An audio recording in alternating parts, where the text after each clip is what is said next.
This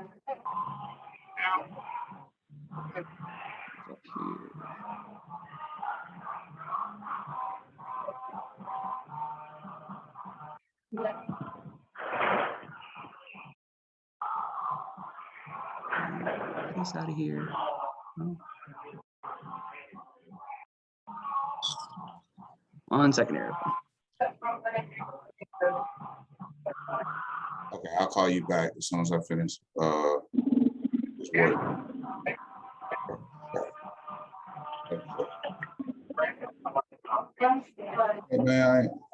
Hey, Alex. Yes.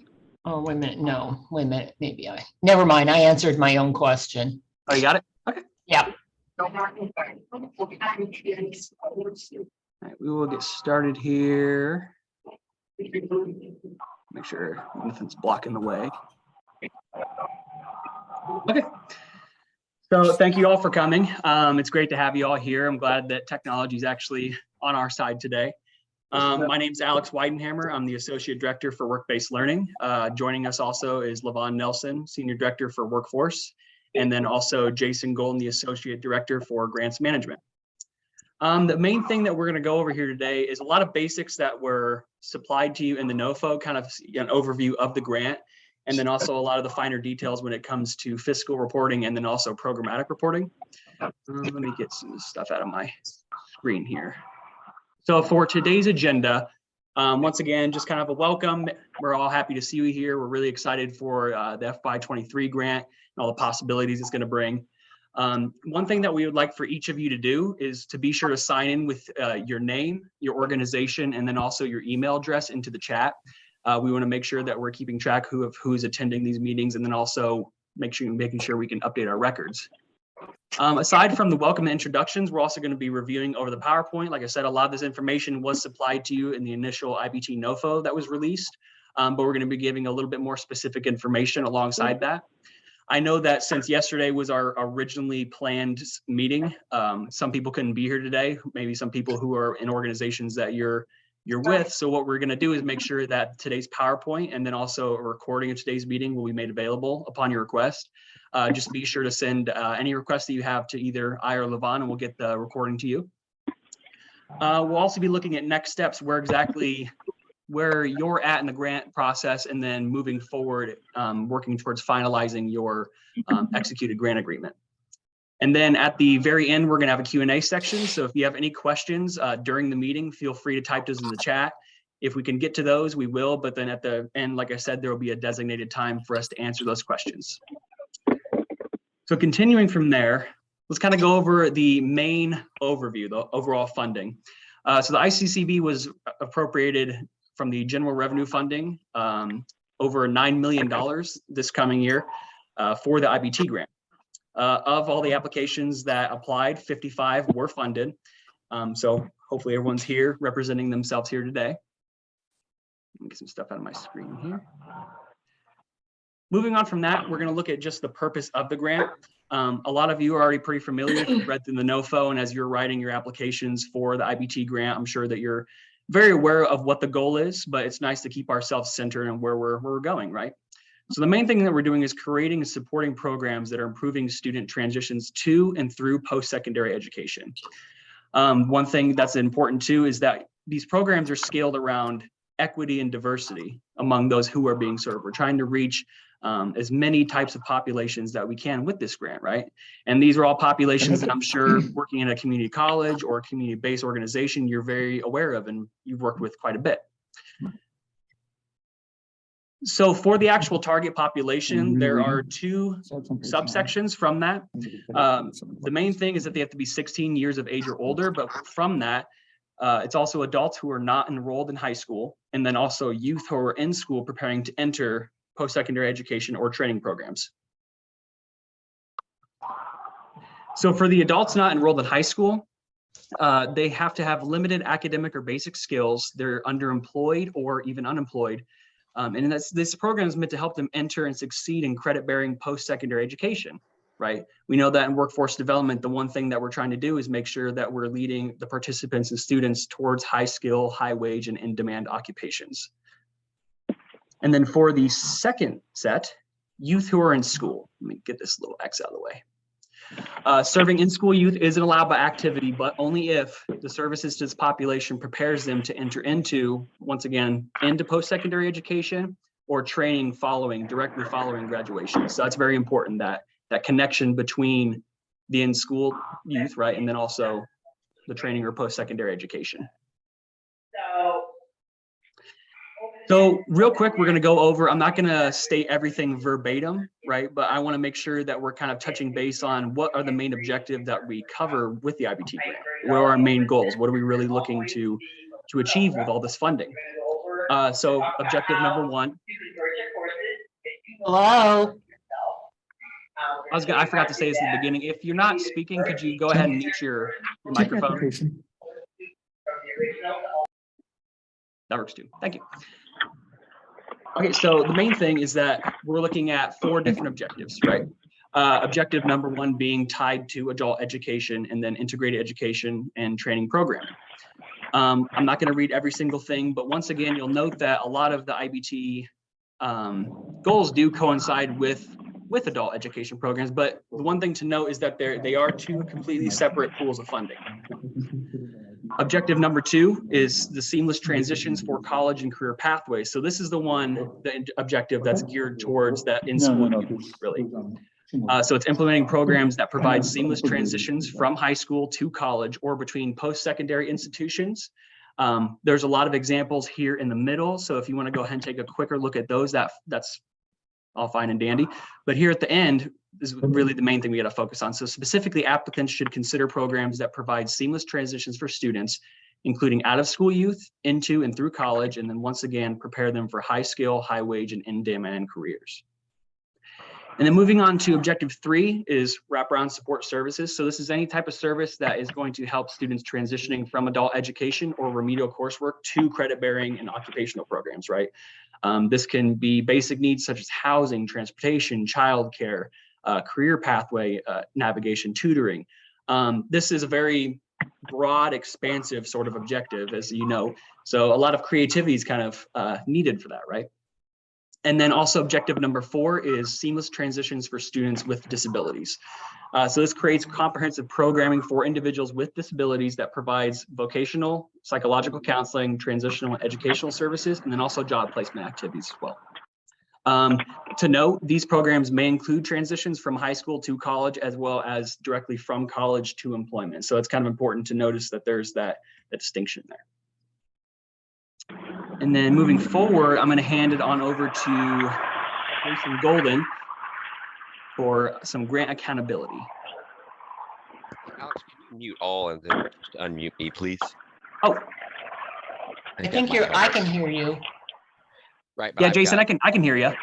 Okay, but I've got, can you mute everybody and then just give me the option? Yeah, because there's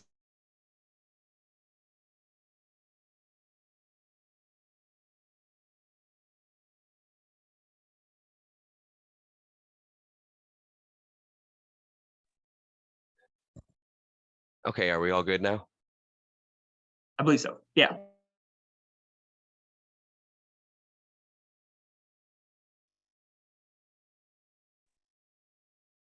was gonna say, Jason, can you hear me? You all good? Yep. Okay, cool. Go ahead. Thanks. Mm-hmm. All right, everybody. As Alex said, I'm Jason Golden with the Department of Grants Management here at ICCB, and I'm going to go over a little bit of the fiscal side of things today. The first thing we'd like to point out is through this grant process, we have to make sure that you have been pre-qualified in the GATA portal. I believe most everyone involved with the grant is all good from that perspective. We've got one grantee that we're working with right now. Their sam.gov registration had expired recently, and so we're working to get that renewed. That is something I did want to put out there when we talk about this registration process, is to maybe pop into the GATA portal if you haven't lately. There's the link there, and take a look at when your sam.gov registration is set to expire. And if it looks like it's going to be expiring soon, you may want to go ahead and start working on that process of renewing. If you have any difficulties with that, later on here on the slide deck, you'll see an email address for our compliance officer, and that's who you would end up getting in touch with if you have any issues with the GATA portal. But I just wanted to put that out there now because so far for the IBT grants, it's only been an issue for one grantee, but it could potentially be an issue as we work further into the fiscal year for some of you out there who maybe have other opportunities that are coming down the pipeline. So I wanted to put that out there for everybody. Just keep in mind that your SAM.gov registration needs to be up to date and active, and there have been some delays. It looks like it's coming from the Fed side. So just keep that in mind.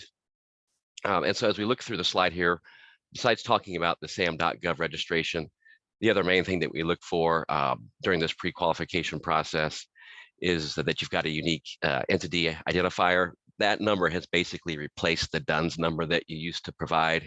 That UEI identifier was something that I believe came about during the like the first part of last fiscal year. So it's something that's still relatively new. Most everyone who has submitted their information provided a UEI if we needed it. Some of the forms that were out there were still a little bit dated, so you may have actually applied with a DUNS number. Forms that should be coming out in the future will show the UEI. So that's just kind of some basic things there about the grant accountability. I think, like I said, most everyone whose budgets I've reviewed, seems like we had everything we needed on the application side. We really haven't had much issues with that. Can we go to the next slide, please, Alex? Mm-hmm. All right, and so along with what we're doing now, basically, is we're in this post-allocation budget period with the revised budget submissions. So basically, everyone had submitted their initial budget.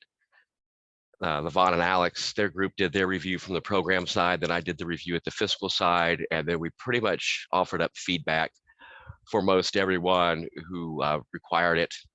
And then from there, we've now seen the influx of the new revised post-allocation budgets that have come in now that everyone has been given their post-allocation amounts. So in essence, it's a similar process as through the application process, only here you've got a specific number that you're working with and trying to drill down to, and you've also probably received some feedback from us, and so you're crafting your revised budgets based on that feedback. So far, the budgets that I've reviewed, I've probably reviewed about half of the grantee pool thus far. Really haven't had many issues at all. Any kind of issues that I've run across have typically been smaller little reclassification issues or things like that that have been able to be discussed with grantees and then rectified. So basically, one big thing too that you'll see here on the slide is with this program, there's not a match requirement. So that's not really an issue. And like I said, basically the budgets that have come through thus far have been pretty clean, and any issues that we've run into, we've been able to resolve. We're reviewing them as they come in and working them through. And so far, like I said, I think we've got about half or so taken care of, and we're working on them as time allows. Go ahead, go to the next slide, if you would, please, Alex. All right, here's a few useful email addresses that you'll want to keep handy throughout the fiscal year. The first one, dealing with the quarterly reports. We would like for you to send those, if you would, to the grants payment address. That will get that to the division where I'm at. And then the iccb.ibt address will also make sure that these quarterlies get to Alex and Levon so they can look at the program side of things. When we go at these quarterly reports and we review them, both divisions have different things that we look at and different parts of the review process that we go through. And so what we found is that if the report is delivered to both email addresses at the outset, each side can go through and do their review, and then we can communicate internally as to where we are on the process, and we can also move things down the line a bit quicker. So once again, when you send your quarterlies in, just make sure to include both of those email addresses listed there in the to line, and that way all the parties that need to review them initially will be able to look at those. The next email address we provided is for our financial compliance questions, and that's the iccb.finance address. You may want to keep in mind that that will also be the email address you'll want to use if you run into any issues with the GATA portal. If you're inside the GATA portal and you run across something, typically if you run into an issue, it will note to contact the ICCB contact, and that's Melinda Jordan is her name, but she does deal with the finance inbox as well. And so if you don't have Melinda's direct address, the finance address is what you would want to use for any of your GATA portal related questions, and also anything like Alex has noted here on the financial compliance side. If you were to send something that's kind of on the compliance side to the grants payment email box, I would honestly forward it right along to finance because I really don't dip into that side of things. So just keep that in mind. The next one we're looking at is for budget modifications, and those will go to the grants payment email address. The way the budget modification process works, we'll get into that here in a few slides, but basically just keep in mind that's the address they'll go to, and I believe that is noted on the budget modification template itself.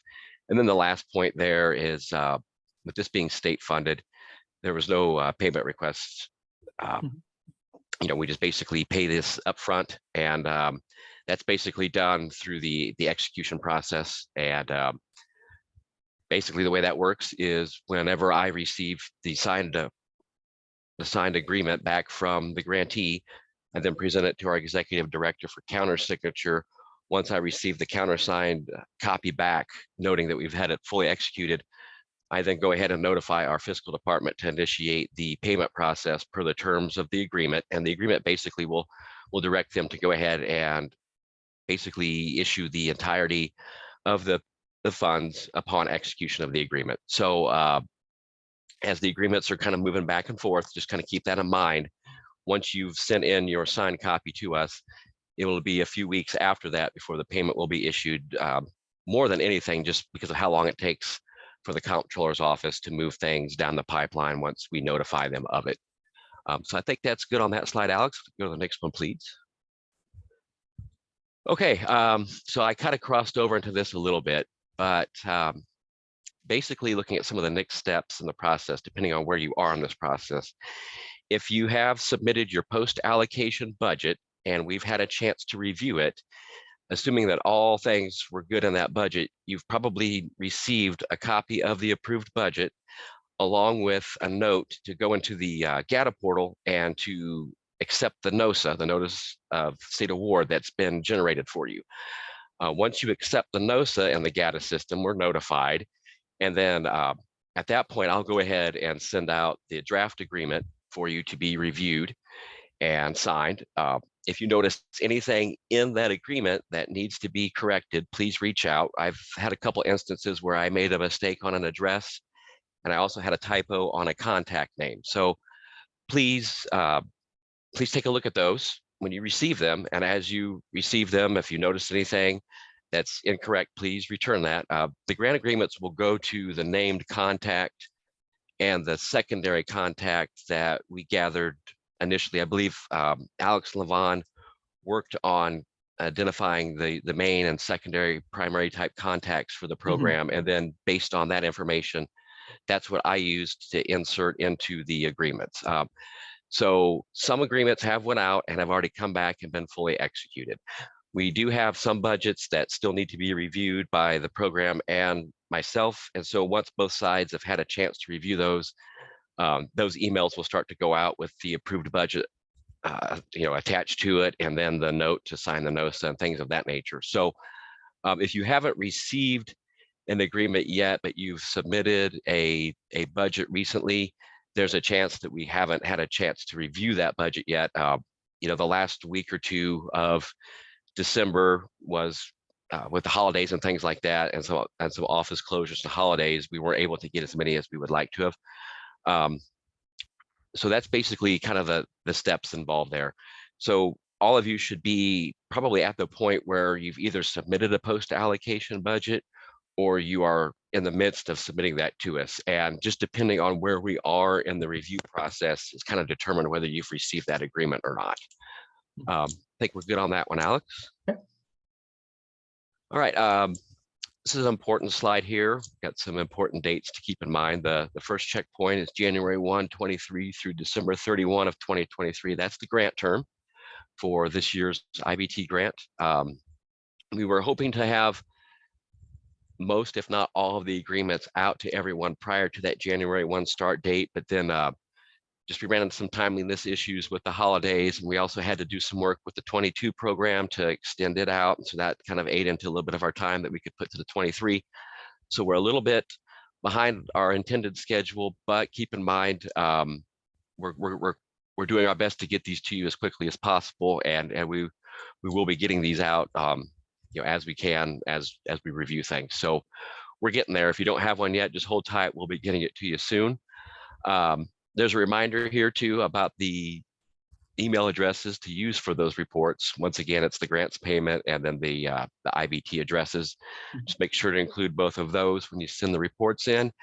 I won't necessarily go over all of these dates. We'll have a recording of this to go out, and these dates will be included in the exhibits within the agreement.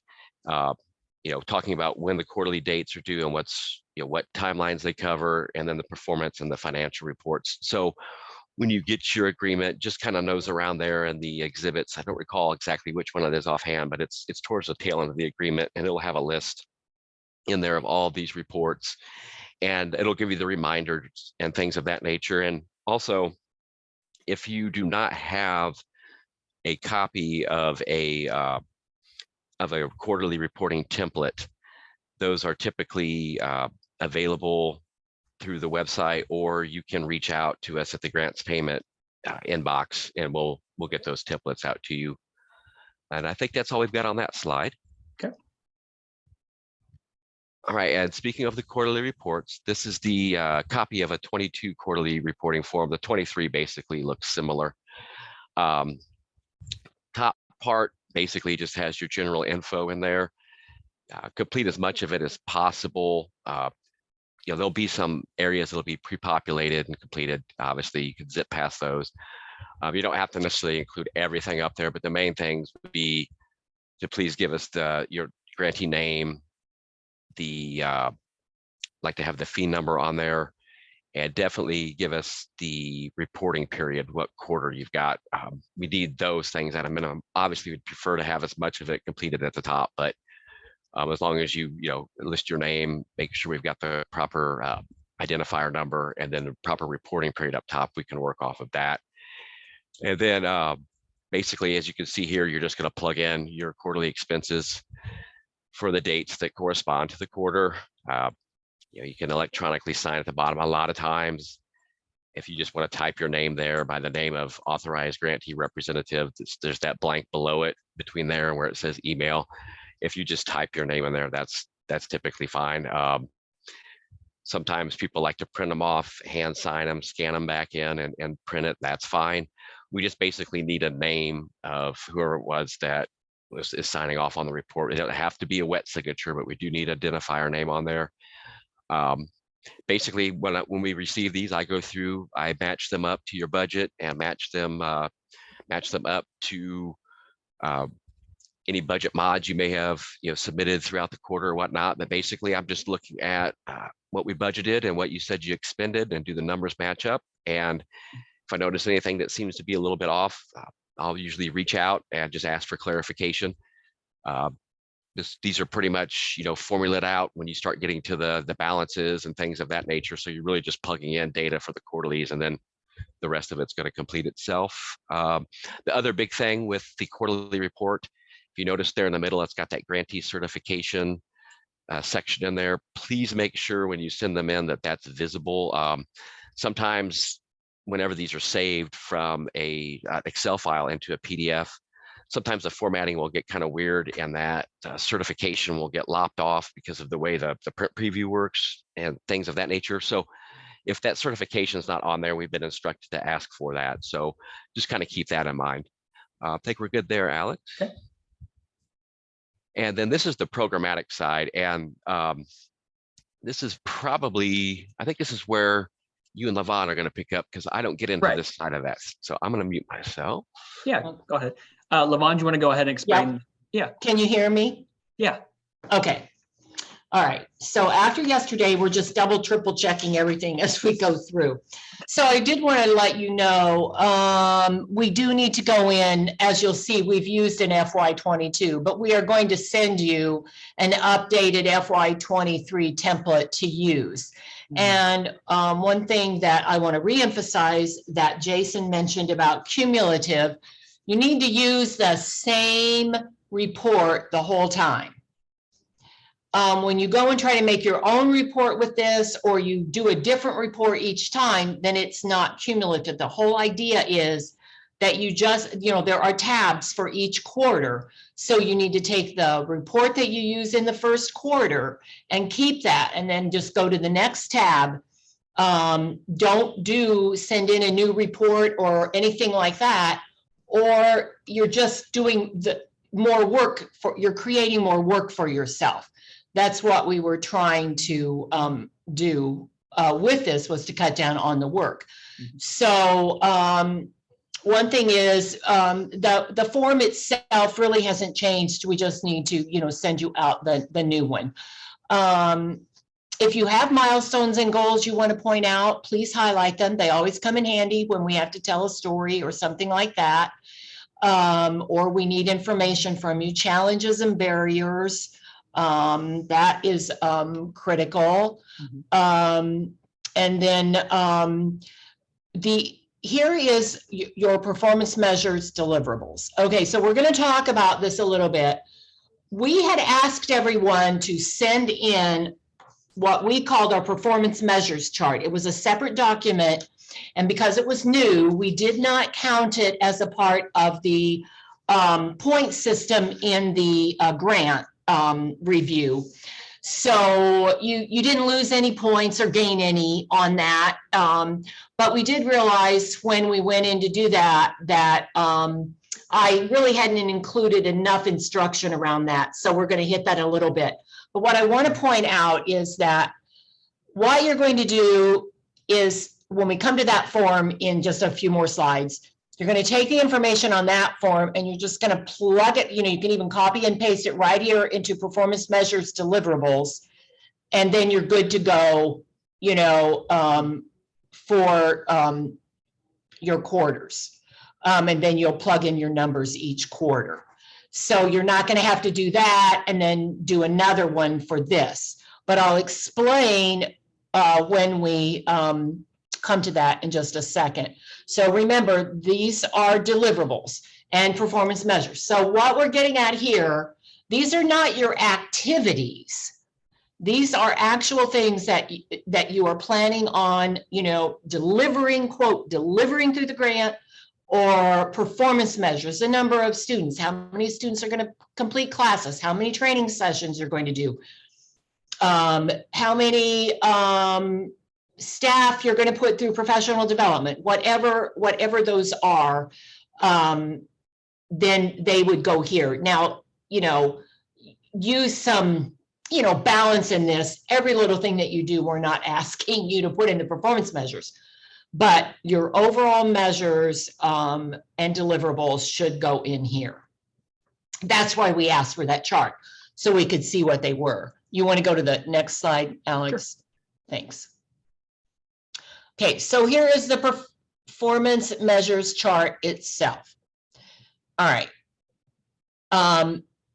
So this is your plan. That's why we asked for it. This is your plan. So I gave you a couple of examples.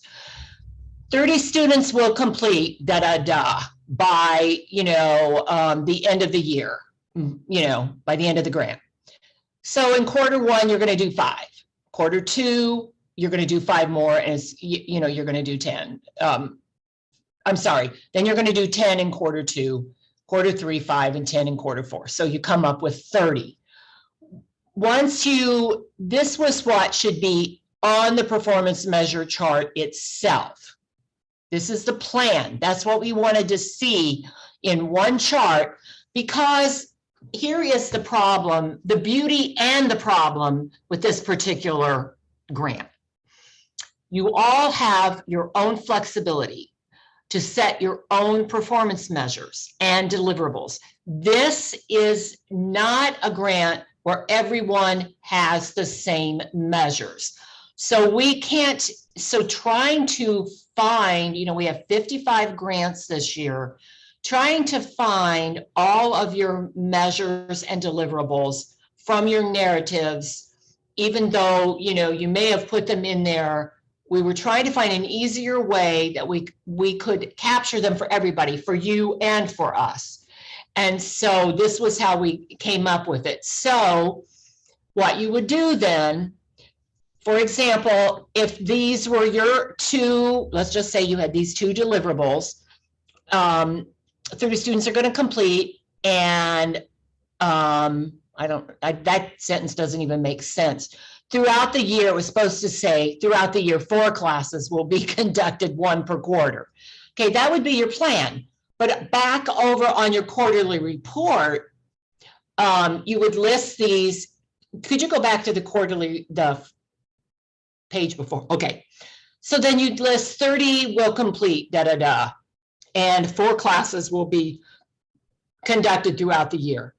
Okay, at this point on this chart, nothing will be in this column until quarter 1 completes.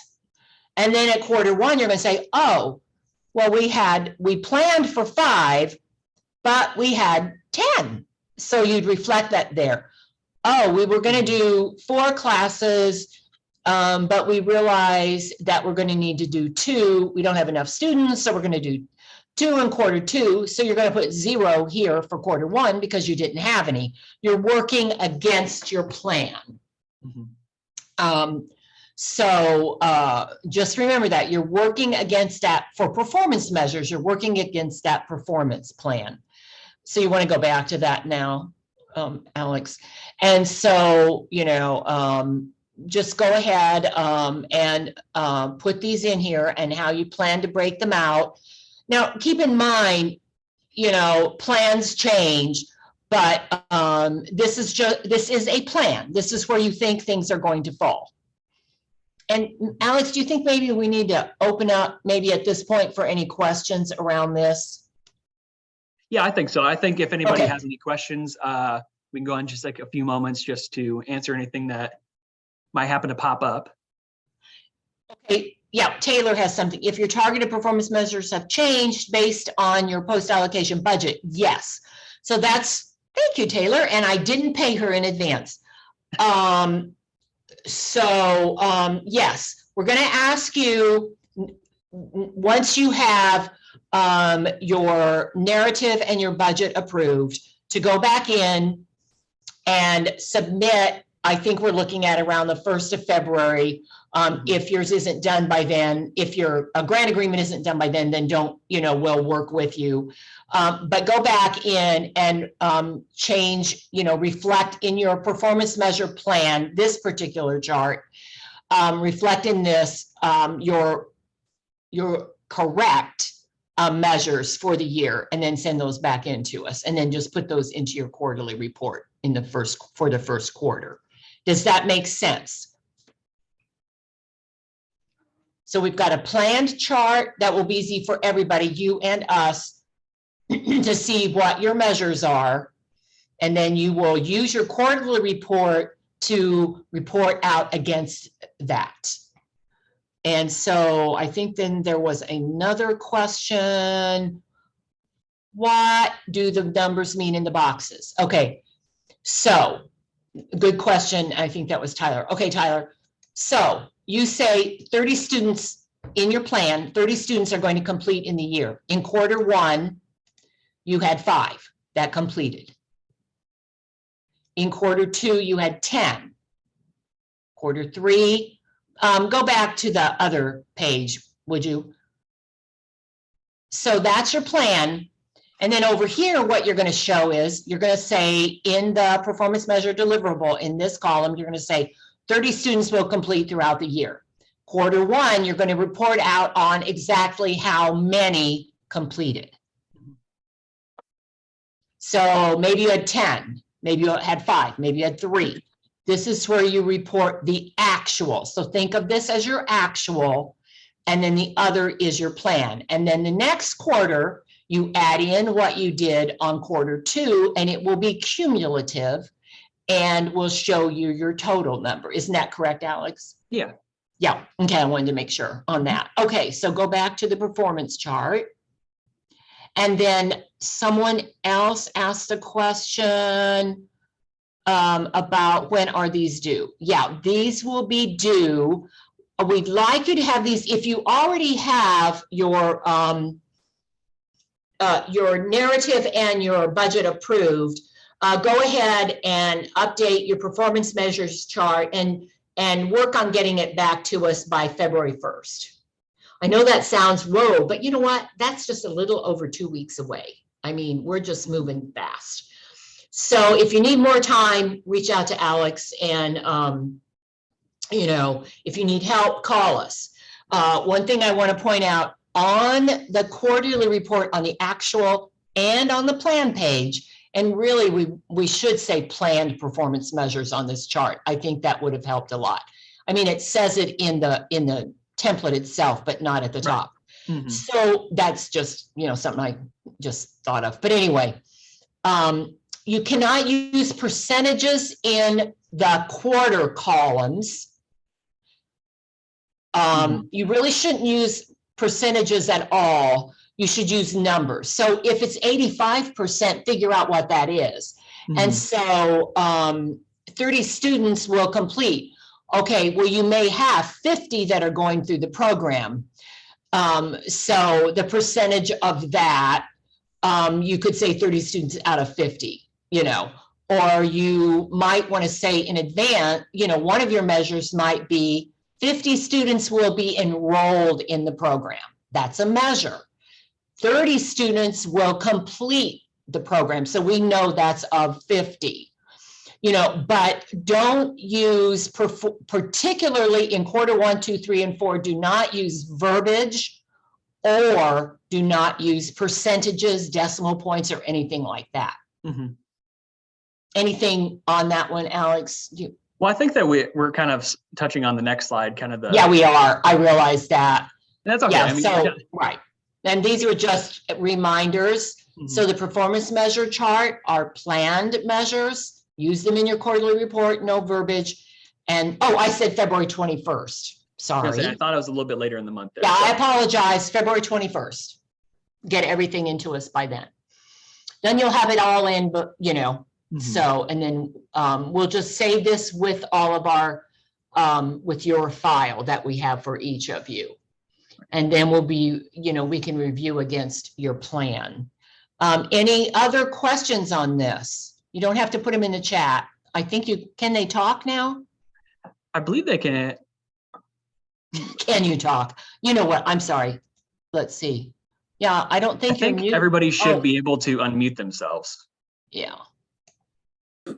This is Try Kathy it. Swinson. Can Yeah, you hear me? Kathy. I was just going to say, and you may have said this, Levon, and I missed it. I know there was a little confusion on that quarterly report on the performance measures, but that left-hand column should always be the same, Yes. right? The same information, the same measures go from quarter to quarter. It's the numbers that Yes. change for each Yes. quarter. So, Yes. so in this current, in FY22, they didn't carry the measures forward, so I was just copying and pasting from one quarter to the next, and then putting in the correct numbers. Okay, so they for weren't that. cumulative. They didn't work. Well, it didn't take the text from one quarter to the next, or at least it didn't for me. I just Okay. copied the measures, so I don't know if you can make that happen or not. Okay, we'll look at that. We can work. Yeah. Okay, yeah. Just But want to yes, make that thank you. clear to those that had questions, that those performance measures will not change No. from quarter to quarter. They will remain the same. It's the Right. how many Yep. your numbers that'll change. Yes. Yes. Yes, that is correct. Yep. Any other questions around that? So Levon, this is Yvonne from Instituto. So Sure. once again, this performance measure chart, it's in addition to our first quarterly report. Is that it? This is a separate additional thing? Yes, this is your planned. This is your planned.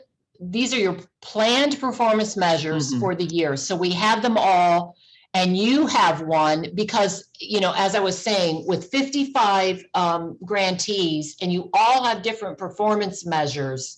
Right. It is a tool, it's not just for us, but it is to help you too. So you have actually pulled out your planned performance measures. Right. Which is something that reflects our modified budget or whatever. Yes, and then and that's why you need to make any of your changes. Some of you sent in your planned performance measures and you put in numbers and everything like that, and they were great. Some people did use percentages and some people put verbiage into the quarterly boxes. And like I said, this was our first time doing this, so there was no negativity attached to that at all. That's why we're going over it today. Now you need to go in and following these steps, put in your final planned measures into the performance measures.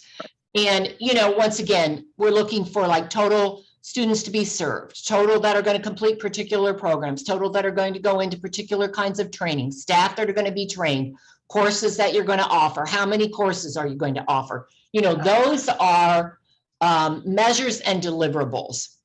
Right. So, and then can you just clarify, since I'm sorry, I wasn't the one who Sure. to submit this, because we had to submit something by December, whatever it was, right? Yes. December 5th. And so was this particular form what we used, or it was not? No, this form went out with your original, with the original information we posted for the NOFO. This was attached as a document to complete, but we were just collecting the information to see what we got back and everything, because this was something new. Okay. Now that we ended up and we funded everyone, and everyone's budgets pretty much had to shift, and in most cases, your numbers had to shift also. We're asking you to go back to your planned performance measure chart, the previous one. You want to go back, Alex? Yeah. And if it helps, would it help if we sent this back out to everyone? A blank one? Yeah, I think so. I'm sorry. Yes. I just want to have absolute clarity on what the new. Okay. Yep.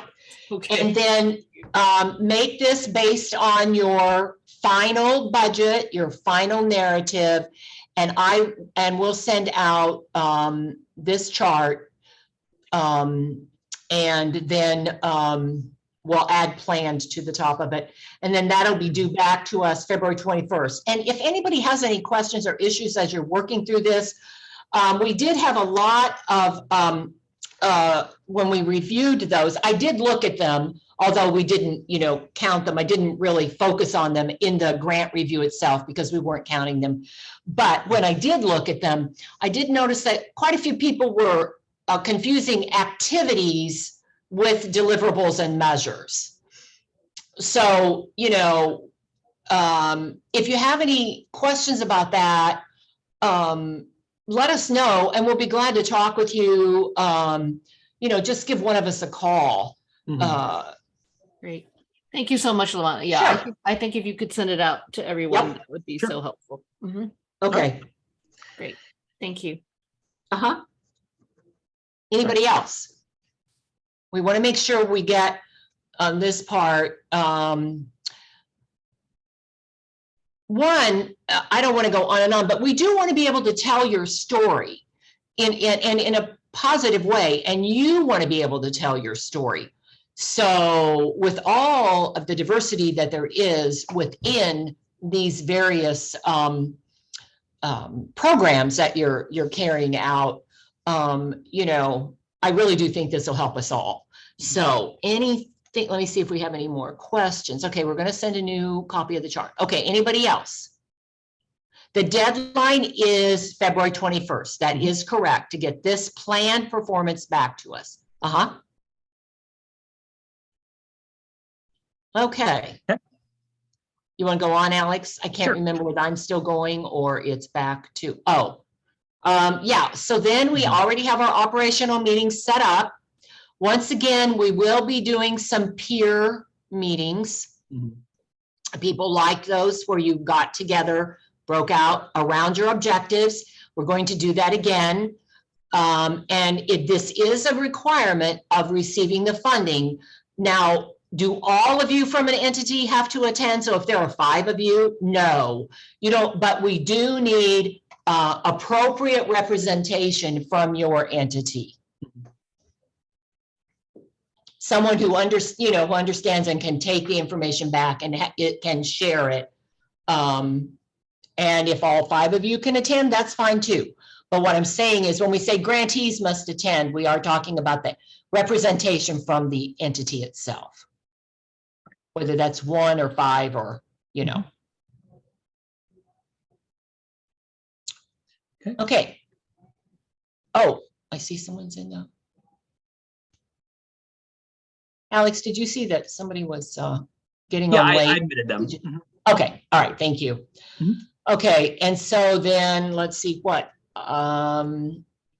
Fiscal performance and narrative are in one document. That's just to reiterate. The reports are cumulative. Only use that one document, please. Do not put it in PDF or that sort of thing. It will mess you up. And send those reports, as we said, to grant payments. And then we did forget to add back here to the IBT, right? Right, yeah, IBT. Mhm. And to the ICCB.IBT Mhm. at Illinois also. Okay, next. Okay, I think we are back to Jason. Yep, I got it. The last bit of information we wanted to look here is the budget modification form. The rules surrounding budget modifications, what you'd be looking at is any proposed change that would be result in a modification that would end up being greater than 10% or $1,000, whichever is the higher of the two, for any specific line requires a budget modification. Also, if you're going to have any kind of a major change in like scope, we also would ask for you to submit that. That sometimes will also accompany some sort of a financial change if the scope has changed. So just keep in mind that 10% or $1,000, whichever is greater. And as you can see here, this is kind of the basic budget modification form. You've got your budget categories listed to the left. That next column over, the original budget, that's where you would show us the amount that you had originally budgeted for each of those lines. Next to that's the modification. You'd show us there whatever you're going to add or subtract to the particular line. And then on the far right, the column there would give us our first revised budget amounts. And that all totals up at the bottom for the direct costs. And Alex, go to the next slide, please. All right, this is the continuation of the budget modification form. What you're seeing here is at the top is the narrative section. That's basically where you're going to explain to us the reason for making the change. Next to that is what you had originally proposed. Next to that's going to be the new activity that takes place of the original proposal. And then the last column is going to give us the expected outcomes. A lot of times in there, what we'll see is say maybe you didn't bring somebody on staff that you thought you were going to, but you had a increased need for some supplies and maybe some miscellaneous expenses. So you would just let us know that here in the narrative section that you didn't fill an intended headcount spot. And so in place of that, you had a need for some supplies and maybe some other miscellaneous expenses. So you just explain that all to us there in the narrative section. Once again, the certification section needs to show, and then it's basic standard signature, title, date, and the written name of whoever it was that was signing off on it. I do the review from the financial side of things. I will then pretty much, if it looks good, I attach my signature to it and send an email back. And I usually try to remember to loop Alex and Levon into that email as well. That way they are informed that the budget modification came through and was good. And a lot of times, Levon and Alex will take a peek at the budget modifications from the program side, especially if there's any kind of a proposed scope change. Mhm. We definitely run those through the program side before we approve them on the fiscal side, simply because when you start talking about scopes, that gets a little bit outside of what we do on the fiscal side of things. And so we don't like to cross over. That's more of a program function. But basically, what I've noticed is when my workload is fairly current, I can typically turn these budget modifications around within a day or two if it takes that long. And also if there's any kind of, if we need some clarity, like on a narrative, or if something maybe doesn't seem right, I'll typically reach out during the process and we'll get it all hammered out. But once again, just kind of remember that it's the 10% or $1,000 of a particular line, whichever is greater. That's kind of your criteria. If you ever run into a situation where you think a budget mod might be necessary, but you're not quite sure, feel free to send an email to the grants payment and the IBT email addresses that we've been sharing. And one, if not both of the divisions, will get back to you as soon as possible to let you know if that is needed or not. As far as a deadline for budget modifications, just saw a question pop up there. I don't recall if we put it in the agreement. I think we might have, but if we didn't, it's typically, we usually go like December 1st, I think is usually what we do. But because these expire at the end of December. So we typically will put a deadline of December 1st on there. We can, in rare exceptions, go past that date a bit, but we really try not to do that. And more than anything, it's just that everybody involved needs proper time to account for that. You may need additional time to spend some money or something like that. So we try to really hold to that December 1st date if at all possible, but we do understand there are going to be exceptions to the rules. And so if you run across one of those exceptions and something kind of weird pops up, just get a hold of us as soon as possible, and then we'll work with you to get those taken care of as quickly as needed.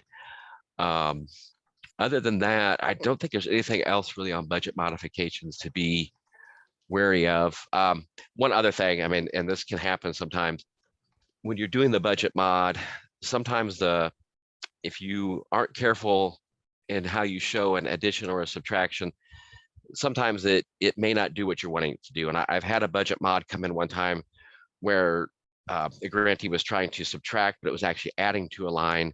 And what it ended up doing was the numbers, the totals looked okay, but it was throwing the line balances off, and it really wasn't what they wanted to reflected. So once again, if you run into a snag while you're completing one of the modification forms, feel free to reach out. In that kind of an instance, if you're stuck on the financial side of things, you'd be better off to just go ahead and contact the grants payment inbox directly.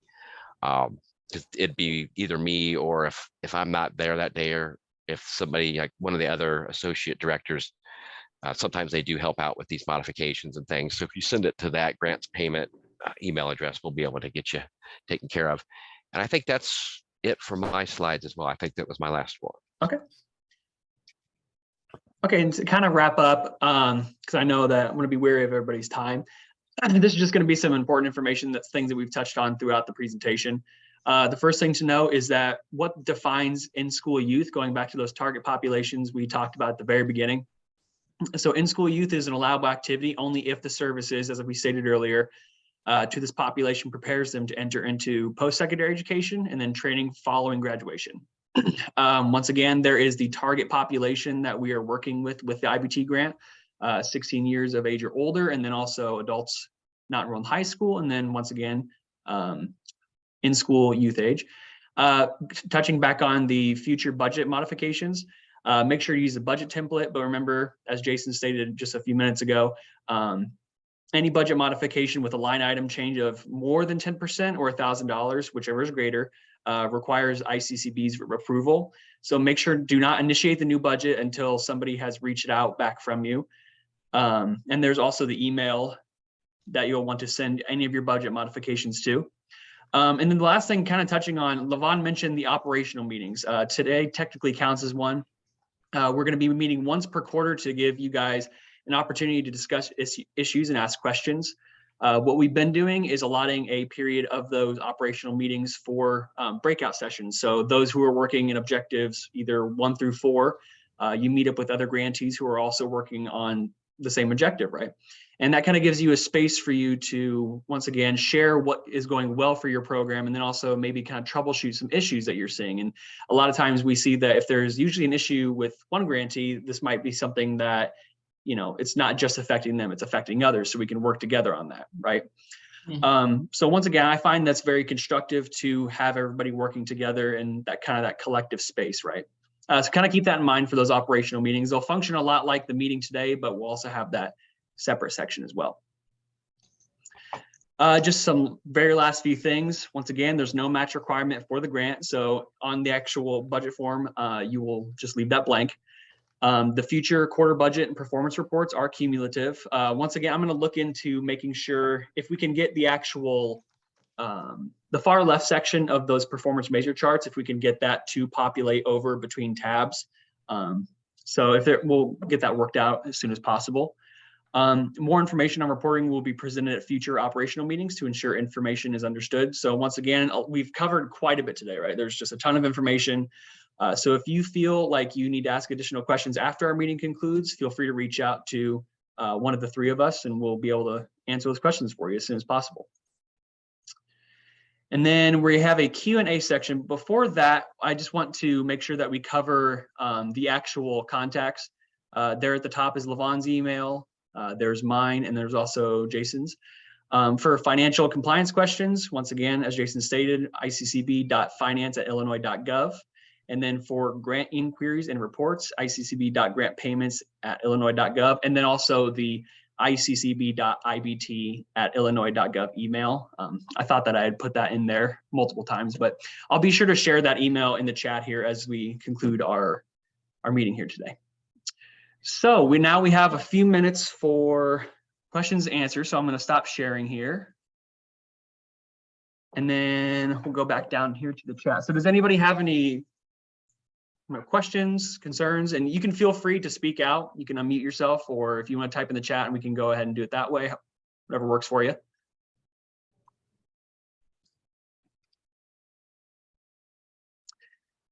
Let's go back up into the chat here. We tried to think of what would get you started with the best success. And many of you are, well, not many, but several of you are new to this process. And many of you have been with us. You know, you've gotten multiple grants and really through the IBT. And really, we take the fact that our funding was doubled this year as a sign that you're doing good work. And I think this year we just want to be able to tell that story better. We may throughout the year, quite frankly, reach out to you and ask you for a success story from an employer, from a program, from a student, etc. We'd like to be able at the end of this year just to show the breadth of programming and the kinds of programs that you have done this year. I'm excited about this year.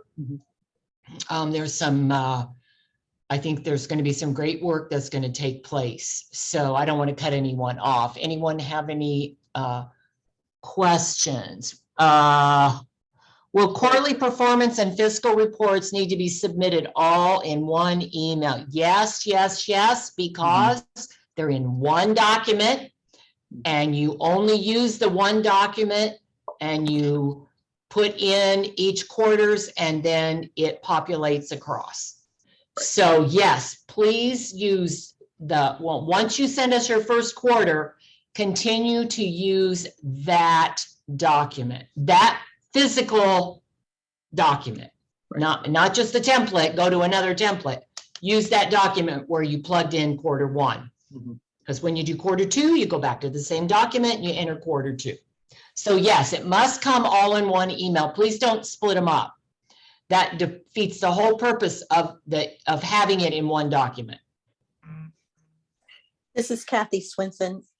I'm just curious, were you able to, since you got more funding this year, were you able to fund all the applications or a higher percentage that you usually get? We pretty much funded everybody. That's great. Yep. Thank you.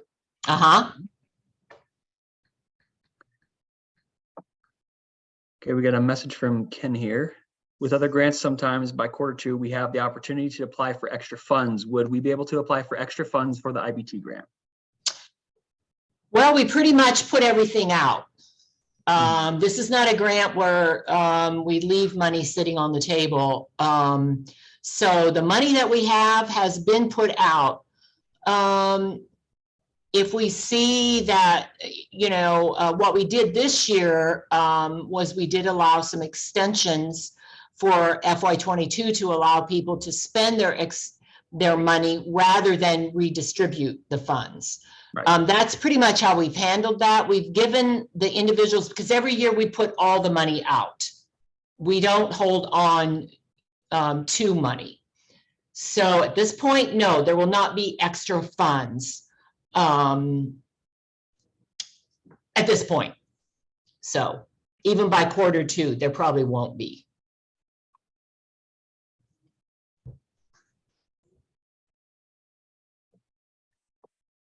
Okay. Is there anybody else? Any other questions? Oh, okay. Okay, and there's a correction there. Okay. Keep in mind, there's a listserv that we use, that we send out to the ICCB.IBT FY23 or IBT 23.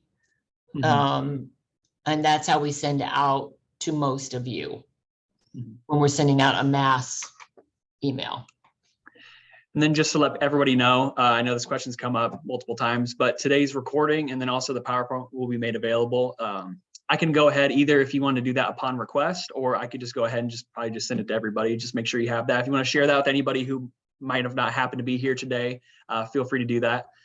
I think that, does anybody have any final thoughts, any questions, concerns? I know that We're here for you, Yeah. and we want great programs, so don't hesitate to reach out to us, seriously. Right. That's what we're here for. And then, yes, we'll make sure to send it out. I'll send it out to everybody here once the meeting ends here. So. Okay. All right. I think we did it. Sounds Thanks good. for coming back today. We know everyone's schedules are crazy, but we really appreciate your ability and willingness to work with us on our technology or lack of technology. Okay. Thanks, everyone. All right. Thank you all. Have a good day. Bye. Bye-bye. Take care, good people. Thank you.